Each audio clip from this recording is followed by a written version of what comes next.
Well, look at this. We've had a big clean up. We've cleaned all the parts up. There's a little bit of shadow coming in here, but look, I'm pretty sure you can see a fairly clear run of things. So we've cleaned the housing up and we've given it a good bath, bit of a pressure clean off, and look, that's about as good as it's going to get. So yeah, look, it's looking pretty good really. So I suppose we should make a bit of a start. Now, if you recall, we had a little bit of trouble getting the pistons out because this little fella, this little fork here, wasn't coming forward properly. So what I'd like to do just to start off, and look, this is just so I don't forget it really. I've got the oil can here, I've got a bit of LSA Farm Oil 1540 in there. Farm Oil 1540, it's a universal tractor oil that I run in everything here, every single thing. And yeah, and that's what's going to go in the back end of the Fergie here, the Farm Oil 1540. We sell a heap of it at work. We try and direct people to it, it's a good thing. Okay, we've got that fella in there. Now, I was reading the book and it said about putting these guide rods in first, but look, I'm not going to do that. I thought that was a bugger of an idea really. So we'll see how we go. We know we have to put this fella in. So this is our bush that goes in the housing and the cramp. Well, it supports the shaft. Now, if you remember correctly, on this gear here, on the cam here, there's a little shoulder for that to go in. So this comes in from the inside out. And from the back of the pump, that just guides the shaft. It's just another support for the shaft because where the pistons go back and forward, you have a bit of cross movement there. So it sort of helps support the shaft against that cross movement. So we have new Sparex pistons.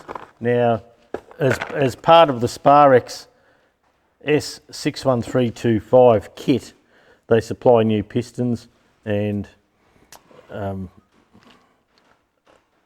look, they just look good. I'm just looking at them now and I'm thinking, oh, they're bloody beautifully ground.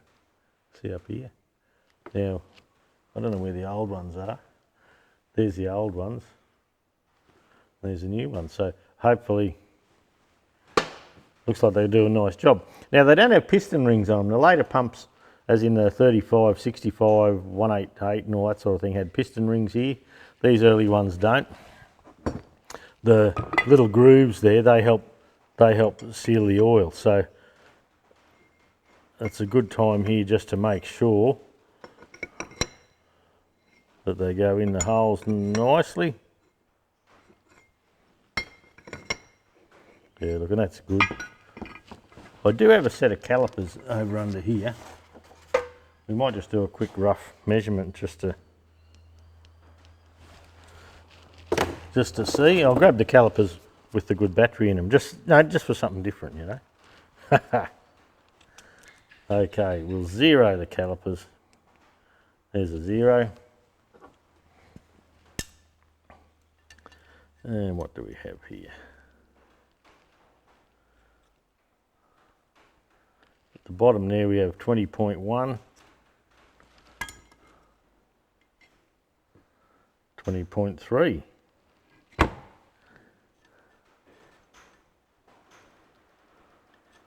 I'll just measure just down that end there if I can bloody see.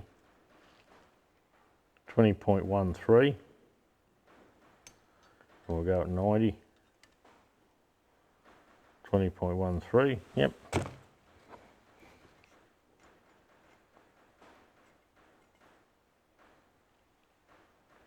$20.25.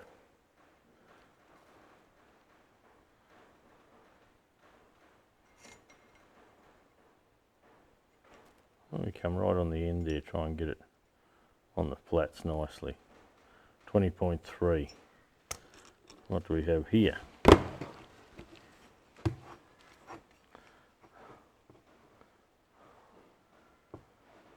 That runs at about 20.5. So there you go. I don't know what the book says in the spec. I haven't got round to having a look. But look, it's better than the old one. It used to work with the old one, so ooh, just loving it. That feels good. And it just pays to check all your parts before you get too excited. That's looking okay. I'll just get a clean piece of rag here.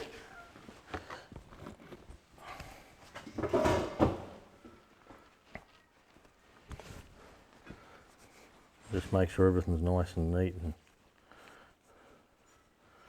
tidy.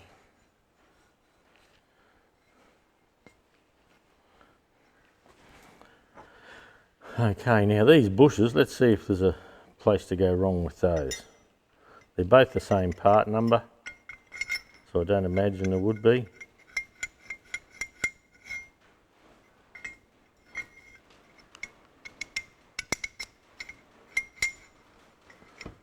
That feels good in there.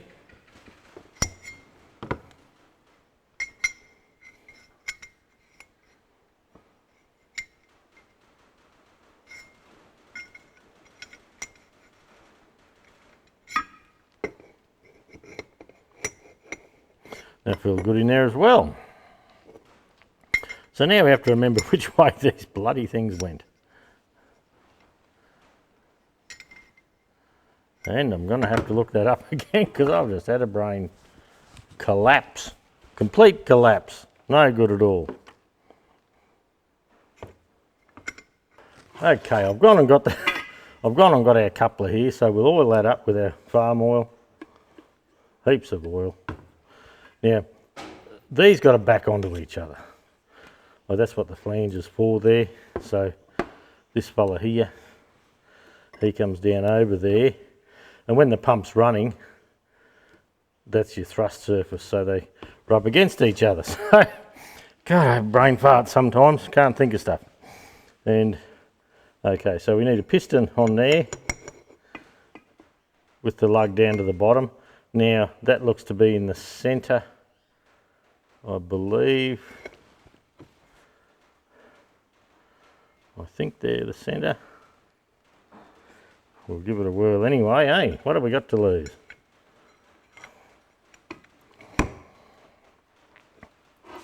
Then with the whole shooting match all stuck together like that,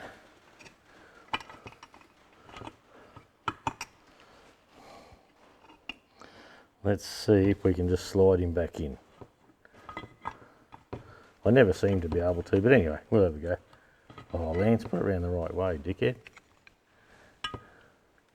Remember the collar? Or the little cutaway? Has to go there.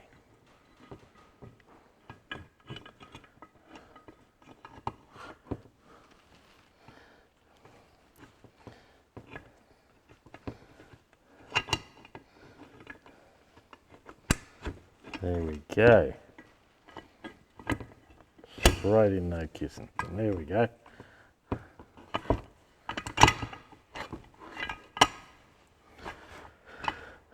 Alright, so that's looking okay. So I suppose what we should be looking at now is just to see if we can get these little dowels in and lined up to make sure that we haven't got anything back to front. So they can sit up there where they need to be.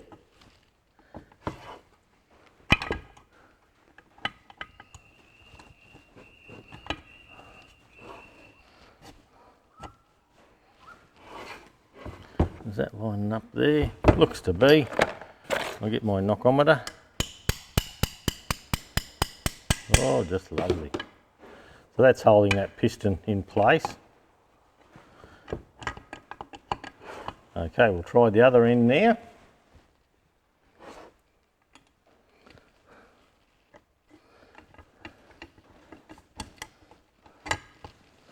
I might have to give this a bit of a turn to bring him up to give me some clearance.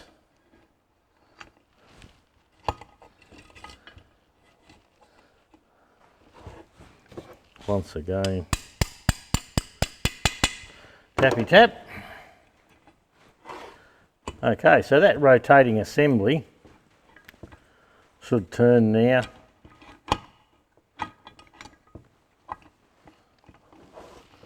And it does, it's lined up at the back there. So probably what I need to do now to hold all that in place is put the screw in here. So where's our lock tab go? Probably just about there. God, that's a good looking spot for a lock tab, isn't it?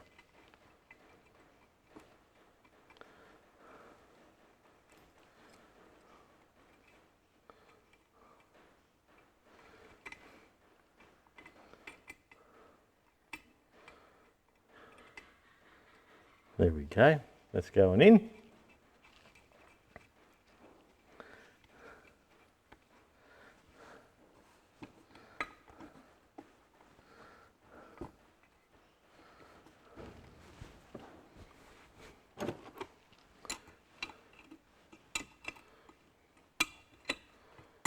So once this is in, I just have to make sure that the whole thing's rocking back and forward nicely. But I don't think it'd go in if this little tit on the end here wasn't in the groove, holding that fork in the correct place.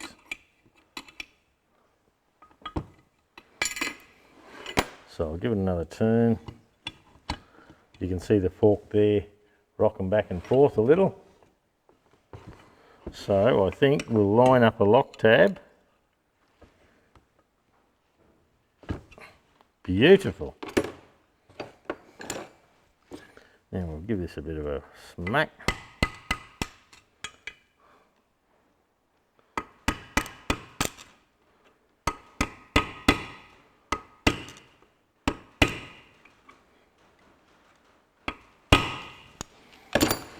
There we go, lock tab's in. This turns round and round.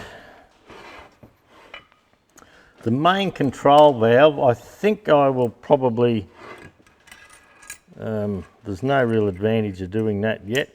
Now, a lot of kits you get a new control valve in it. Look, this one was working fine. If you remember, this spring was up on here and we pulled a little spring collar off down the bottom. And so we have to compress that. So I have to get the crossbar before I do that. But that just, the square there, it just sits in that yoke. And as the pump turns,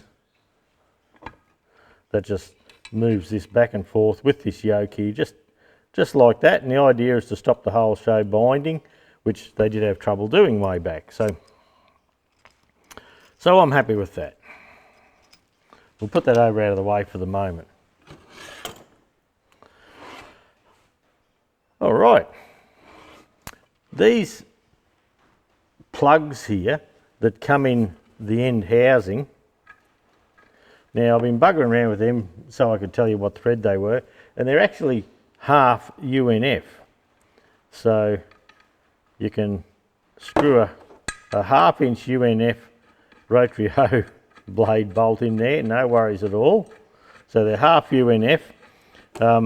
Now, if that had a cutaway in here, you could buy a standard off-the-shelf half UNF or a half UN O-ring fitting, and an O-ring would seal. But they don't have that. You know, in the early days they just had this copper washer here. So I'll have a look and see if we can offer a fitting to come out of there and take an oil supply off as a standard item. I think we should be able to find something and, you know, come off and just make it like quarter or 3/8 BSP, something like that, or JIC that can come up and take a hydraulic supply for a block splitter or whatever you'd like to do.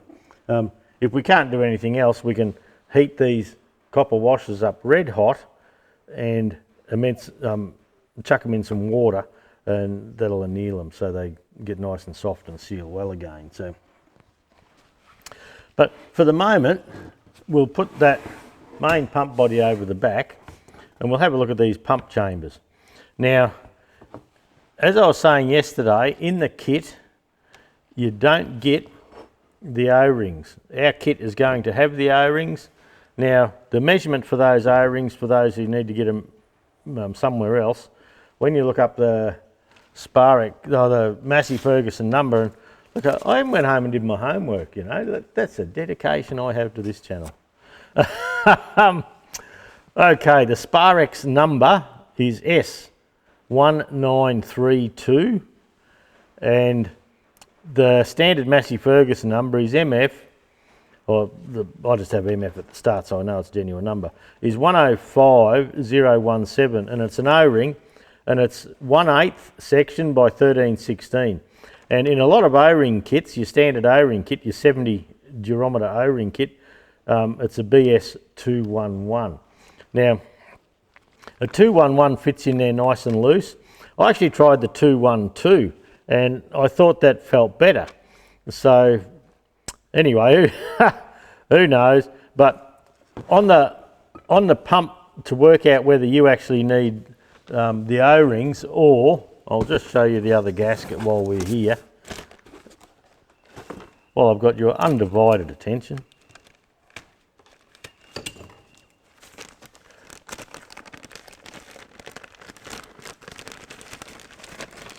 Okay, that's the other option, and those gaskets sit in like that and seal around there. Now, you could probably get away with the gasket even if you had the O-rings, but why would you bother? It's just not needed. So if your tractor serial number is after 285933, so that's the tag up near the steering wheel, your serial number. So TEA, TED, TEF, it doesn't matter, TEC, TEP, it doesn't matter. So if your serial number is after serial number 285933, you'll have O-rings in the housing here. And none of the manufacturers seem to supply them. They all supply this earlier kit. So that's what we have to work with because we're in the tractor parts industry. So I won't put the O-rings in there yet. We'll have another couple of things to do here. So in the kit you get a guide. So that little guide sits way down in the housing here and its job is to support this shaft. So it just supports it at the bottom end. Yeah, it just keeps everything lined up. Then this comes down and then there's a seat in the housing here that this inlet valve sits on. And then we have a little spring that holds that down against there. So not against the shoulder here, against the seat in the housing. And then this bigger valve comes down here. And then this holds that down there. So when the piston draws back, this bottom little valve, it opens up and lets oil in. Then once the piston pushes in, this little valve can't push down because the oil pressure in here is too great. So it pushes that bottom one to the seat, but it's not, with a hydraulic lock, it actually opens this top one and that sends oil out to your functions, to whatever you'd like to do. So this pin is also held in place, just held in place with that end cap there. Now, I don't know, I thought it wouldn't have hurt for the end caps to actually have a little hole to support the shaft. And the old ones didn't either, so it doesn't really matter. It can't be that important. But look, I just thought that'd be a good thing, but that's me. So what we have to do, the other thing I noticed was the old shafts had a little grind mark on them. So you can see a little mark in there. Now from memory that was up the top. So the new ones don't have it. So I'll just do a bit of a dummy run and see if we can work out. You can see the little shiny mark there where that sat down into the cup, like that. So then this fella sat down against the seat, then this bloke went down here. Well, the new valve's a little bit tighter than the old valve, so it looks like we have to use all the new gear. So we'll just put an old valve down just for the test run.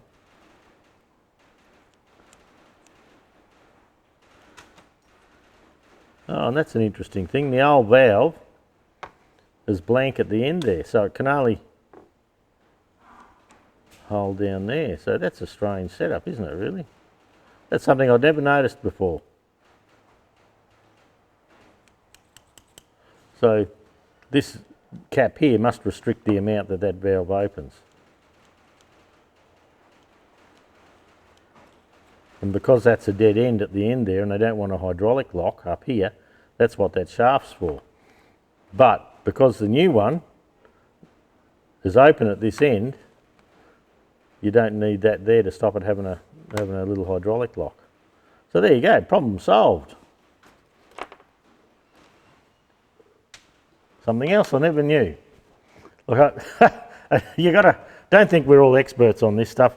We learn as we go. Like I say, I haven't done one of these pumps in a long time now, so no doubt I'm rusty. So a bit of our farm oil 1540 on here. And we'll slide him right down into the housing.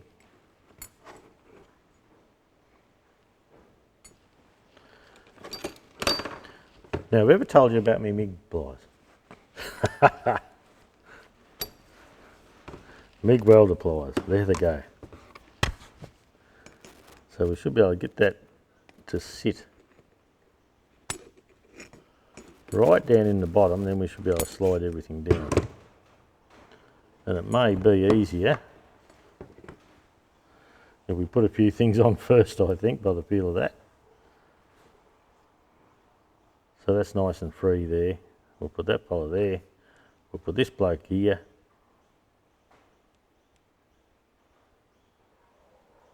And that might hold it all. I'll put a bit of oil through. Must have a bit of dirt on my hands, so I can't.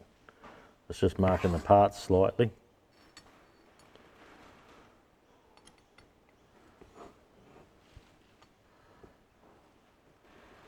That feels like he's down properly. Oh shit. Throwing parts away. I've got that many parts I can throw them away. Okay.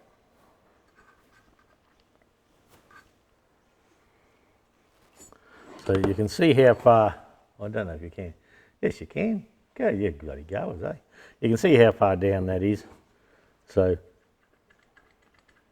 we know that's right down in the deepest, darkest depths.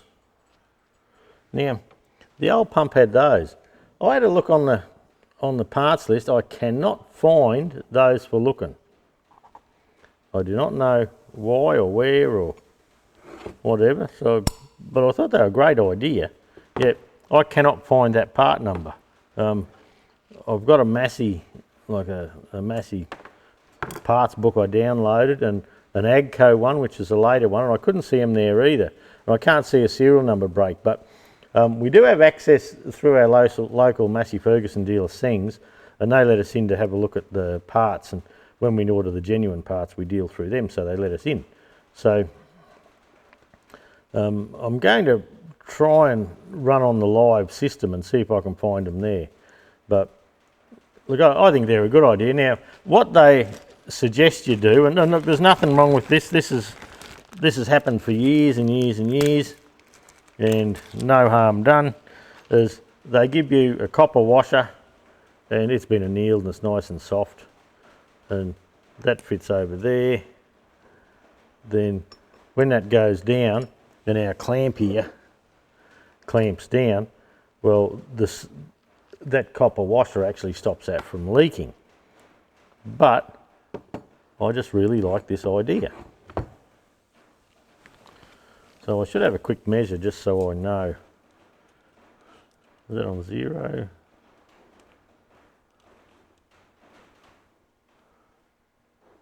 So 22 mil, 0.868, so it's probably 0.86578 with a 400th hole in it. So look, I just like that idea. I reckon it's a good thing, so I'm going to use it again in here. So we've got the valves, we've got the springs. I'm just trying to run through so I don't forget what I'm doing. And that fella can go there. That's just lovely, Lance. Okay, let's get this next cab off the rank here, and we'll get our farm oil on the shaft. We'll put the little valve, the little spring, the big valve, the big spring, and we'll try and feed all that down.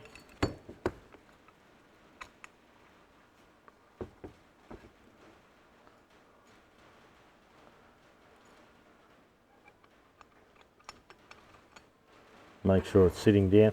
It seems when it's down, the end of the rod there, the end of the rod and the end of the valve there seem to sit fairly level. So we'll put this other spring in. We'll put this bloke in, but just because I like it. I remember Jeff Parsons, he'll be watching this. Jeff was talking about these seals, I believe, and I couldn't get them, but we'll have another look again. That comes down through there, so we've got double seals.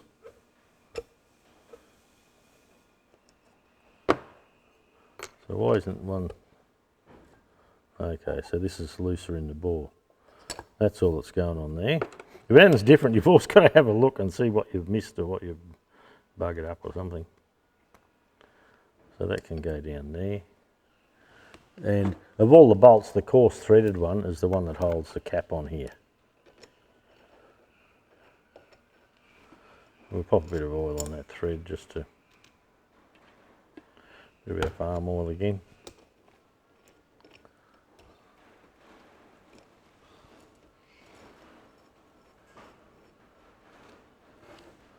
That's nice and level. Okay, so I've got a theory that says, oh, I can't do it, I haven't got the pistons. I might be able to use the old pistons.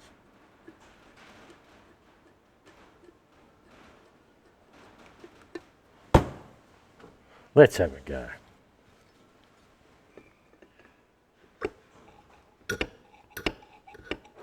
You can hear that.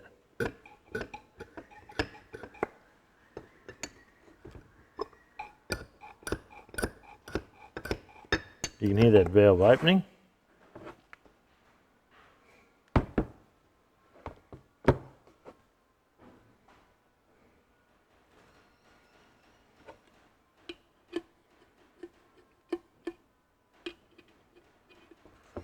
Let's see if we can draw a bit of oil through.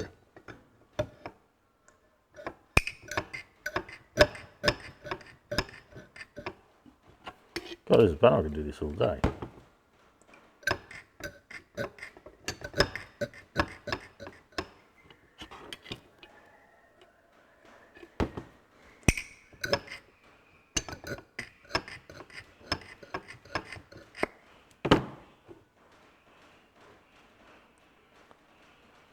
So I think we're good. So if we fill this up again,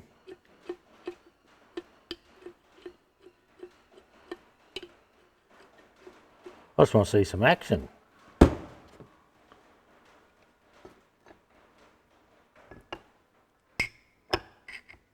There we go. So you want a turn? I'd give you a turn if you were here. You'd love it. Okay, so we know that's working. Put that back on there.